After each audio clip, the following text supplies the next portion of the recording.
see the final score for both of those games involving the number one seeds on the floor yesterday, you think, oh, they won, convincingly. It was an easy win for the number one seed, but that was not the case. Both games featured rough first halves for those number one seeds. Why do you think that was? Yeah, I think the pressure is just kind of on the number one seeds. You go in knowing the fact that a number 16 has never won one of those games, and I think it's possible for those teams to kind of come in a little bit tentative. You take the opponent lightly, and both of them kind of got off to terrible shooting starts. I mean, Villanova took almost 6 minutes for them to score against Mount St. Mary's, and Chris Jenkins had a rough shooting game. So Villanova was just kind of out of whack early, and they got it together. They ended up, their shooting numbers, I think they shot around 50%.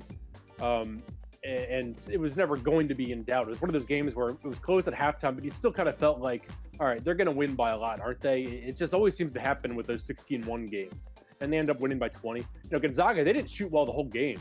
They were very poor at the free throw line. They were 8 for 18, didn't shoot well from three-point range, and they were kind of bailed out by their defense because it was one of the weakest offensive efforts we've seen from Gonzaga all year. So, you kind of hope that they got, that they kind of get in gear now, and they both played well in the second half, and you get that out of the way and that pressure out of the way and move on to the weekend.